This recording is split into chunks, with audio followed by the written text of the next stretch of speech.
Kwa majina naitwa Harriet Gerson Baragae au mama wa watoto wengi. Mimi ni social worker au afisa ustawi wa jamii. Ninafanya kazi na Human Dignity Tanzania. Human Dignity Tanzania ni shirika lisiokuwa la kiserikali au NGO ambayo malengo yake makubwa au wito wake mkubwa ni kusaidia wanawake ambao wako magerezani na watoto ambao wako katika mahabusu za watoto. Kwa hiyo namshukuru Mungu kwa ajili ya jitihada mbalimbali ninazoendelea nazo, lakini pia namshukuru Mungu kwa ajili ya watu mbalimbali na mashirika na makampuni ambayo yanatambua kile ninachokifanya, na nipo hapa leo kwa ajili ya kuwakaribisha katika programu yetu mpya ambayo nimekuwa nikiifanya kwa muda mrefu. Kwa namna nyingine nimekuwa pamoja na shughuli zangu nyingine za Human Dignity Tanzania, nimekuwa nikihubiri sana kuhusu habari ya afya. Afya ni kitu cha msingi sana katika maendeleo na katika maendeleo ya kijamii. Afya ni kitu cha msingi sana katika maendeleo ya mtu binafsi, ya familia, ya taifa, lakini pia ya dunia nzima. Bila kuwa na afya njema, maendeleo hayawezi kuwepo kwa watu ambao ni wafanyakazi, lakini kwa watu ambao ni wanafamilia. Kwa ufupi, afya inahitajika kwa mtu yeyote yule ambaye yaani kwa mwanadamu yeyote yule, bila kuangalia status yake, bila kuangalia umri wake, kila mmoja anahitaji afya njema. Kwa hiyo nikaona kwa namna hii sasa nianzishe darasa la kufundisha afya. Kwa hiyo kwa sasa hivi tutakuwa tuna darasa la kufundisha afya kama mama wa watoto wengi, ambao linaitwa mama wa watoto wengi afya talk.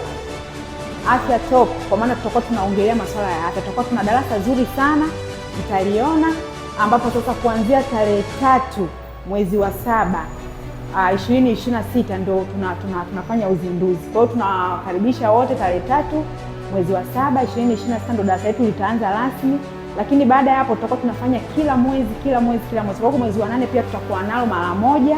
Tunakuwa na muda mzuri wa kufundishwa kuhusu afya na madaktari ambao ni wataalamu wa afya, lakini pia kutakuwa kuna muda wa kuuliza maswali mbalimbali kuhusiana na afya binafsi, afya za familia na mambo mengi yanayofanana na hayo ya afya. Naona kama social worker au kama afisa ustawi wa jamii, ni jukumu langu kubwa sana kufanya jitihada kuhakikisha kwamba jamii inaelewa kwa habari ya afya, kwa sababu mimi wakati na graduate master degree yangu, research yangu nilifanya kwa habari ya afya. Kwa habari ya afya nikibezi kwenye masuala ya chakula. Na nilibezi kwenye masuala ya chakula kwa sababu gani? Watu wengine wanaweza wakashangaa kwamba kwa nini mtu afanye social work, master degree social work, alafu afanye research kwenye masuala ya chakula. Of course ilikuwa naongelea masuala ya unsafe food ama hizi fast food. Kwa nini mtu afanye kwenye masuala ya chakula? Nimefanya kwenye masuala ya chakula kwa sababu chakula ni kitu ambacho kinamgusa kila mmoja, na ni habari ya afya ambayo inamgusa kila mmoja, awe tajiri, awe maskini, awe mtoto mdogo, awe kijana, awe mzee, wote wanakula chakula. Kwa hiyo nikaona kwamba na habari ya chakula haijalishi huyu ni rais, huyu ni mbunge, huyu ni msukuma mkokoteni. Kwa hiyo nikasema mimi kama afisa ustawi wa jamii ambaye ninajitambua, nimejipambanua na ninaijua jamii, nitafanya research kwenye kitu ambacho kinaigusa jamii nzima, yaani kinagusa kila mtu mmoja, kwa sababu ukiongea habari za orphanage, ukiongea habari za watoto yatima, sio kila mtu ni mtoto yatima. Ukiongelea habari za watoto wa mtaani, mwingine atasema hiyo hainihusu kwa sababu mimi sio mtoto wa mtaani. Lakini kwa habari ya chakula, kila mtu anakula chakula, na kwa habari ya hizi fast food, kila mmoja anagusa chakula. Kwa hiyo unapoongelea masuala ya chakula na afya, unazungumzia maisha ya kila mmoja.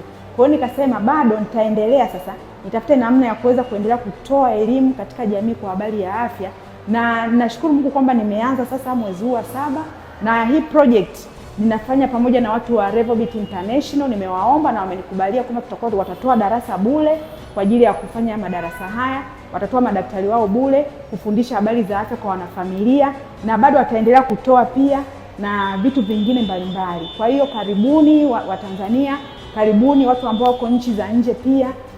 Kwa baadaye tutakapokuwa tunaendelea kufanya hizi videos, tunaweza tunaenda live, lakini pia tunakaribisha makampuni na mashirika kwa ajili ya kumsupport mama wa watoto wengi kwa ajili ya kuendelea kuboresha hizi session, tuweze kuwa na vitu vingine mbalimbali vya kuboresha chakula, vinywaji zaidi, na vitu vingine mbalimbali. Kuna watu wengi walitamani kuja leo, lakini wengine wanakosa usafiri na vitu kama hivyo. Darasa tayari tunalo ni bure, lakini kuna wengine wanahitaji kuja, wanahitaji labda usafiri hawana, nauli na vitu kama hivyo, kwa sababu darasa langu halichagui kwamba huyu ni maskini, huyu ni tajiri, huyu ni nani. Wasomi ambao ni ngumbaru wote wanakaribishwa kwa ajili ya kujifunza afya, maana afya ni uhai.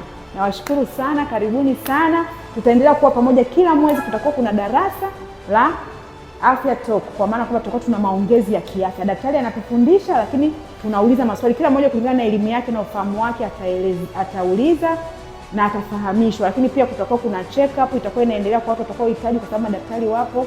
Lakini pia kuna matibabu wanayafanya pia mahali hapa. Kwa hiyo kama utahitaji pia matibabu, madaktari watakuelekeza kulingana na changamoto yako. Nawashukuru sana Watanzania, nawashukuru sana dunia nzima pote mtakaponisikiliza. Nawapenda sana. Mama wa watoto wengi anawapenda wote.